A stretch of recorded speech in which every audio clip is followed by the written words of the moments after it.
अर्जुन बहुत ही गरीब था। गरीबी इतनी थी कि पहनने को मोटे गरम कपड़ा भी नहीं था और ना ही खाने को भोजन नसीब होता था।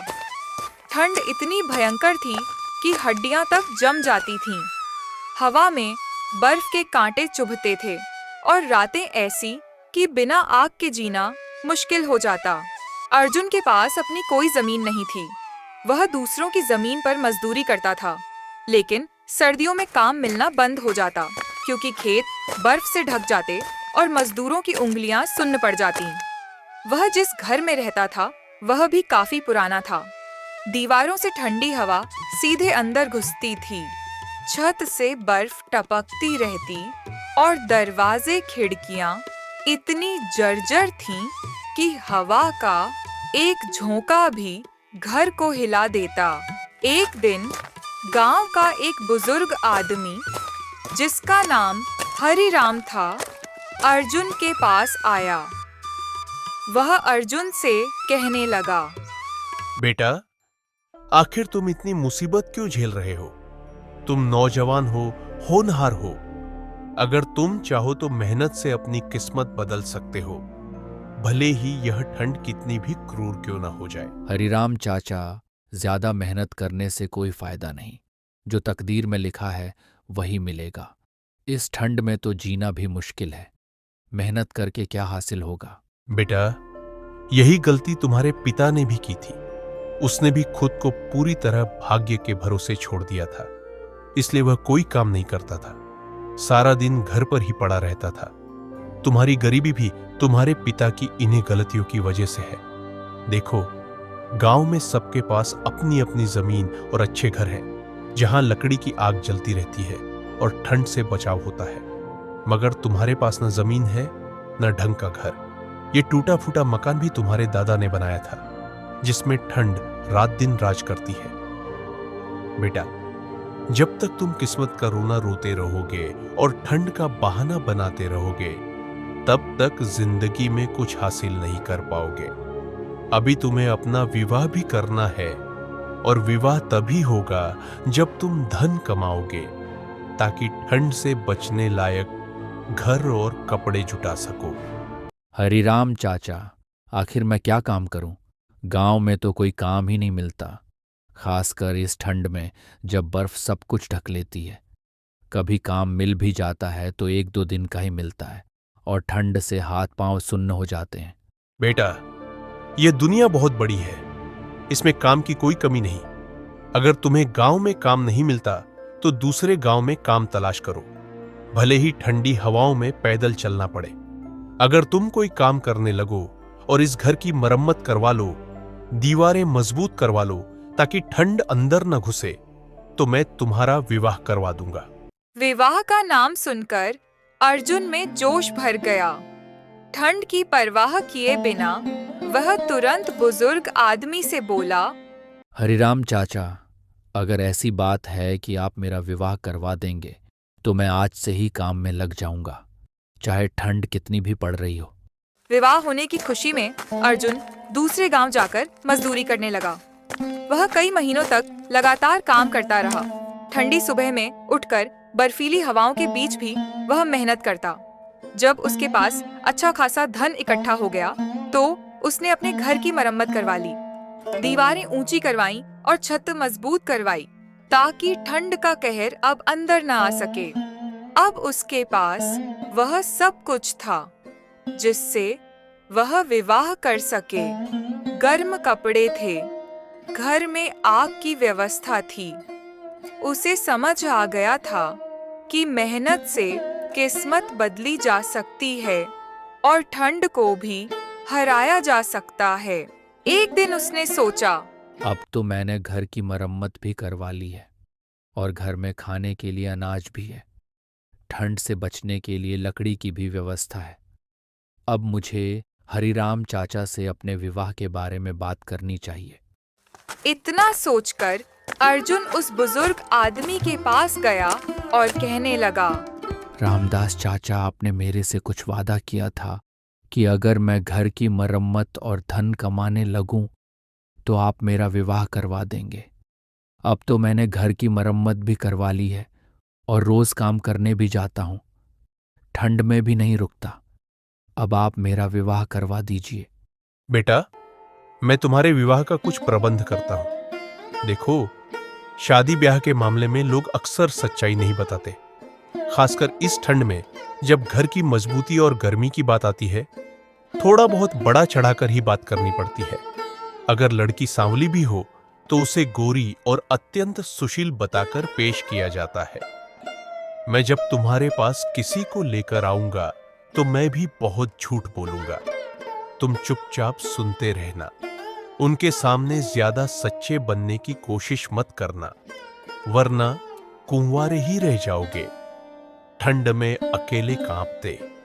कुछ दिनों बाद हरिराम एक आदमी को लेकर अर्जुन के घर आता। ठंड से सब कांप रहे थे। फिर हरिराम बोला, देखो केशव, यह लड़का गांव का सबसे होनहार, चतुर, चालाक और मेहनती लड़का है। इसके पास 99 बीघा बटाईदारी जमीन है। उसमें बहुत अन्न उपजता है। ठंड में भी फसल सुरक्षित। घर में अकेला रहता है। तुम्हारी बेटी आते ही रानी बन जाएगी। ठंड का कोई असर नहीं पड़ेगा। ऐसा लड़का तुम्हें कहीं ढूंढने से भी नहीं मिलेगा। जिस आदमी को बुजुर्ग लेकर आया था, उसे खेती और जमीन संबंधित कोई ज्ञान नहीं था। ठंड में खेती की मुश्किलें भी नहीं पता। उसे बटाईदारी का मतलब भी नहीं पता था कि बटाईदारी किसे कहते हैं। वह तो 9 और आधा बीघा जमीन लड़के के पास होने के नाम पर ही बहुत खुश हो गया और बोला, मुझे लड़का पसंद है। अगले हफ्ते आपसे दोबारा मिलूंगा। तब हम विवाह का दिन तय कर लेंगे। ठंड के बावजूद तो मैं इस विवाह को पक्का समझूं। हाँ, पक्का समझिए। अरे, मर्द की जुबान पक्की होनी चाहिए। जो कह दिया सो कह दिया। अब अपनी बात से पलटना नहीं है। मैं अभी इस विवाह को पक्का करता हूं। अगले हफ्ते विवाह का दिन तय हो जाएगा। आदमी बहुत खुश हुआ और अपने घर लौट गया और खुश होता हुआ अपनी पत्नी से कहने लगा, भाग्यवान, आज मैं बहुत खुश हूं। हमारी बेटी का रिश्ता एक अच्छे घर में पक्का कराया हूं। लड़का अमीर है, घर में अकेला है और उसके पास अपनी बटाईदारी की 9 बीघा जमीन है। खाने पीने की कोई कमी नहीं होगी। ठंड में भी गर्मी रहेगी। क्या बेवकूफी की बातें करते हो? बटाईदारी का असली मतलब जानते हो? मैं किसान की बेटी हूँ। मुझे बटाईदारी का मतलब अच्छी तरह मालूम है और ठंड में उसकी मुश्किलें भी। वो जमीन उसकी नहीं है, किसी जमींदार से 1 साल के लिए आधे हिस्से पर ली हुई है। फसल का आधा हिस्सा उसे मालिक को देना होगा और आधा खुद रखेगा। तो क्या हुआ? तब भी लड़का ठीक ही है। कहाँ ठीक है? उस जमीन की कोई गारंटी नहीं। अगले साल मालिक चाहे तो किसी और को दे देगा। ठंड में फसल खराब हो जाए तो कुछ नहीं बचेगा। तब उस लड़के के पास मजदूरी करने के अलावा और कुछ नहीं बचेगा। देखो, मैं साफ साफ कह रही हूँ, वो किसान नहीं, मजदूर है। और मैं अपनी बेटी की शादी किसी मजदूर से नहीं करूँगी जो ठंड में कांपता रहे। लेकिन भाग्यवान, मैं तो जुबान दे आया हूँ। अब कैसे मुकर सकता हूँ? मुझसे ऐसी मूर्खता की बातें मत करो। अगर सच में उसके पास जमीन है तो उससे मालिक होने का कागज मांगो। देखना, वो तुरंत दुम दबाकर भाग जाएगा, ठंड से बचने का बहाना बनाकर। अगर ऐसी बात तो मैं कल ही जाऊंगा और उससे जमीन के मालिक होने के कागज मांगूंगा। अगले दिन सुबह केशव अर्जुन के घर पहुंच जाता है। ठंड से उसका चेहरा लाल हो रहा था। केशव को अपने घर देख अर्जुन जल्दी से बुजुर्ग आदमी को बुला लाता है। बुजुर्ग केशव से कहता है, लगता है बात जम गई। आप जुबान के पक्के निकले। चलो अब विवाह की बात आगे बढ़ाई जाए। अपनी जुबान का पक्का हूं। वादा करके मुकरना मुझे आता ही नहीं, लेकिन आप भी अपने वादे पर टिके रहिए। अब आप मुझे लड़के की जमीन के कागज दिखा दीजिए ताकि साफ हो जाए कि लड़के के पास 9 बीघा जमीन है। आप शायद ठीक से समझे नहीं। अभी लड़के के पास बटाईदारी के खेत है, लेकिन आप चिंता मत कीजिए, यह जल्दी ही वह जमीन खरीद लेगा। मुझे बेवकूफ समझते हो क्या? अरे मजदूर के पास इतने पैसे नहीं होते कि दाल रोटी के साथ सब्जी भी खा ले, और तुम कह रहे हो कि यह जमीन खरीद लेगा? मैंने अपनी आंखों से देखा है, मजदूरी करने वाले जिंदगी भर खेत में पसीना बहाते रहते हैं, ठंड में कांपते हैं, लेकिन सुख का एक दिन भी नसीब नहीं होता। शर्म नहीं आती तुम्हें झूठ बोलते हुए? मुझे अपनी बेटी का विवाह तुम जैसे मक्कारों के यहां नहीं करना। अब मैं अपनी बेटी का विवाह शहर में करूंगा। इतना कहकर केशव वहां से चला गया। आपको झूठ बोलने की क्या जरूरत थी? आपने सब कुछ बर्बाद कर दिया। विवाह की बात बिगड़ जाने से अर्जुन का मन टूट गया। अब उसका काम में भी मन नहीं लगता। धीरे धीरे हालात इतने बिगड़े कि उसके भूखे मरने की नौबत आ गई। ठंड से शरीर कमजोर पड़ने लगा। एक दिन उसने सोचा, अच्छा होगा कि अब शहर चला जाऊं। बहुत सोच विचार के बाद अर्जुन दूसरे दिन घर से शहर के लिए निकल गया। चलते चलते वह घने जंगल में पहुंच गया। जंगल में ही उसे रात हो गई।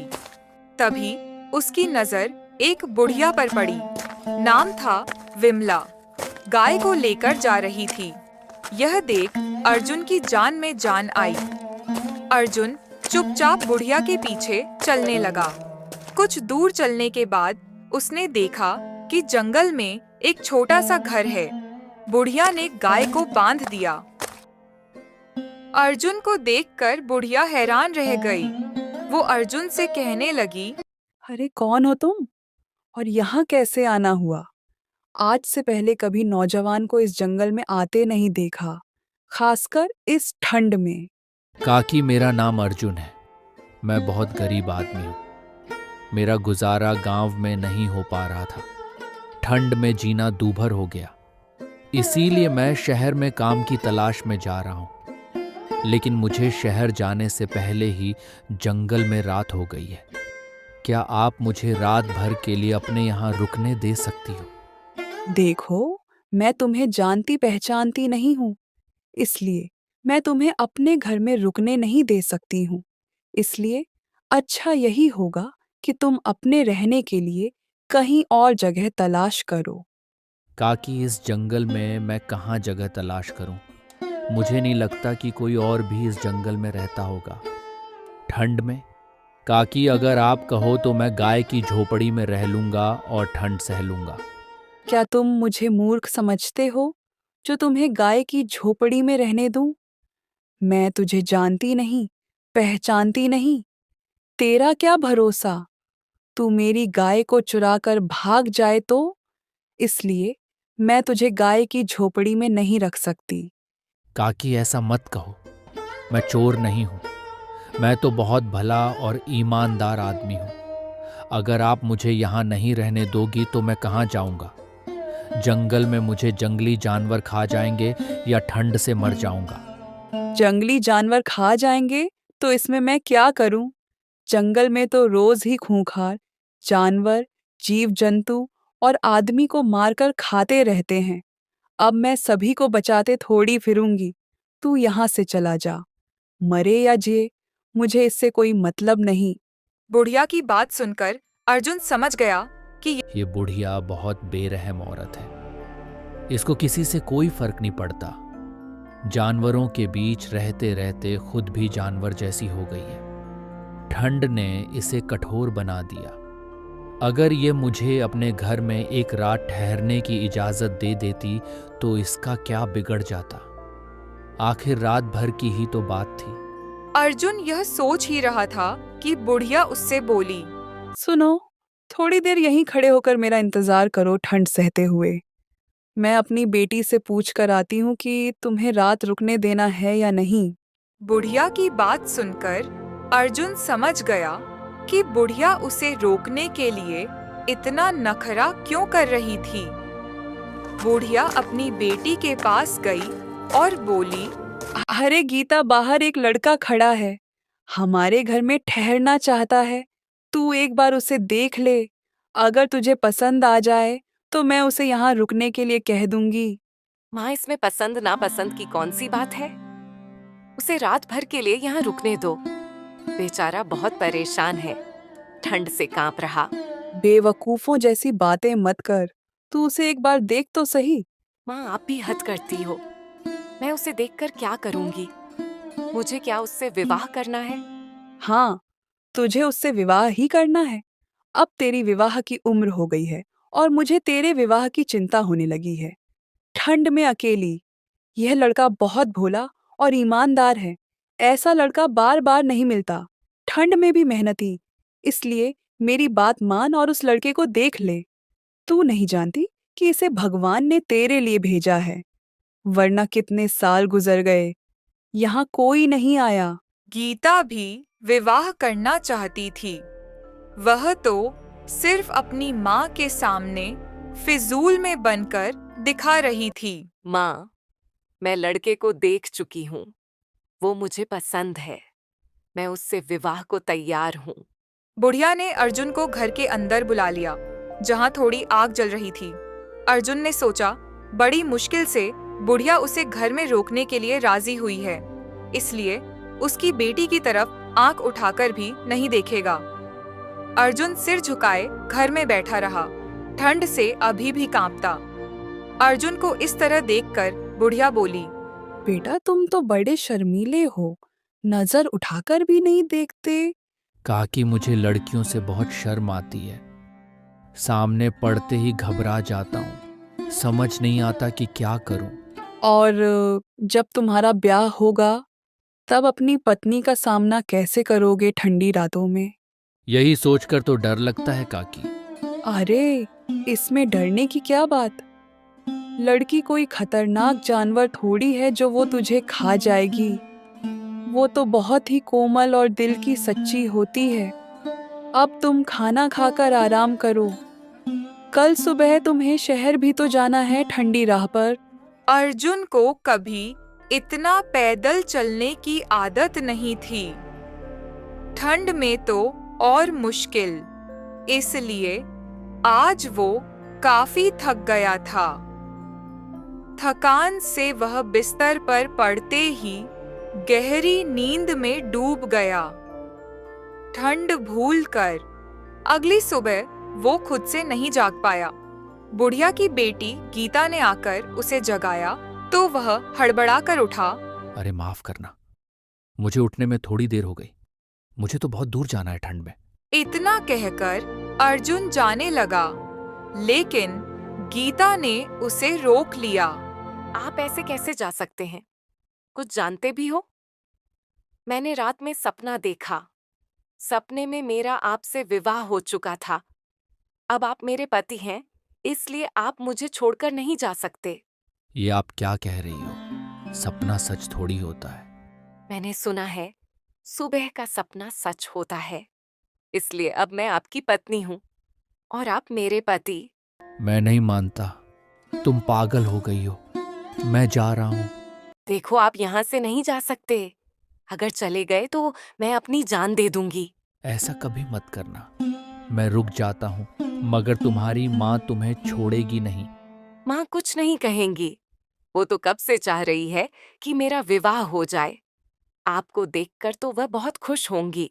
बुढ़िया शाम के वक्त गाय लेकर घर आई तो घर में अर्जुन को देखकर मन ही मन बहुत खुश हुई।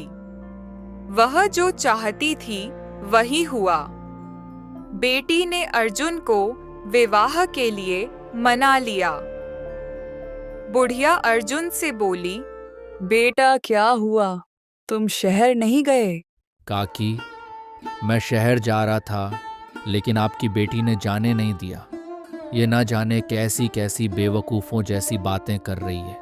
बुढ़िया की बेटी बुढ़िया को सारी बात बता देती है। फिर बुढ़िया अर्जुन से कहती है, बेटा, अब तुम्हें ना डरने की जरूरत है और ना ही कहीं जाने की। अब तुम हमारे साथ ही रहोगे, ठंड से सुरक्षित। बेटा, मैं कोई जंगली औरत नहीं हूँ। मैं रामपुर गांव के जमींदार की पत्नी कमला हूँ। जमींदार ने एक नीच औरत के बहकावे में आकर दूसरी शादी कर ली। उस औरत के कहने पर ही उसने मुझे और मेरी छोटी बेटी को जिंदा जलाने की साजिश रची। जब मुझे इसका पता चला तो मैं अपनी नन्ही बेटी को लेकर गांव से भाग आई। तब से हम यहीं इसी जंगल में रहते हैं, ठंड का सामना करते। इस जंगल में रहते हुए हमें 18 साल हो गए, ठंडी रातें काटते। लेकिन बेटा, पाप का घड़ा कभी ना कभी तो भर ही जाता है। एक दिन उस नीच औरत ने जमींदार की हत्या करके अपने चहितों के साथ जमींदारनी बन बैठी। वो खुद ही राजा के पास जाकर जमींदार की हत्या का मामला दर्ज कराई ताकि किसी का शक उस पर ना जाए। लेकिन राजा के गुप्तचरों ने सब राज खोल दिए। असली हत्यारनी वो नीच औरत ही निकली। तब राजा के सैनिकों ने उसे पकड़ लिया और जल्द ही उसे फांसी हो जाएगी। हमारा पुराना वफादार नौकर मुझे यह खबर देने जंगल आया था, ठंड में भी। बेटा, जमींदार लाख बुरे थे, मगर मरने से पहले उन्होंने सारी जमीन अपनी बेटी गीता के नाम कर दी है। अब से गीता जमींदारनी है। कल हमारा नौकर हमें लेने आएगा और हम अपने घर लौट जाएंगे। गीता तुम्हें अपना पति मान चुकी है, इसलिए अब तुम उसके पति हो। बेटा, याद रखना, हम धन के लिए अपना ईमान नहीं बेचते। काकी, आप सचमुच बहुत बड़े दिल की औरत हैं। इस दुनिया में कैसी कैसी स्त्रियां होती हैं। कोई पति के लिए अपनी जान की कुर्बानी भी कर देती है और कोई लालच में अंधी होकर सब कुछ बर्बाद कर देती है। बिल्कुल बेटा, यही तो दुनिया है। इसमें भली औरत भी रहती है जो अपने पति के लिए सब कुछ न्यौछावर कर देती है, और कुछ औरतें सिर्फ धन से मोह करती हैं। उनके लिए पति खिलौना होते हैं। जैसे बच्चा रोज नया खिलौना बदलता है, वैसे ही वह रोज पति बदलना चाहती हैं।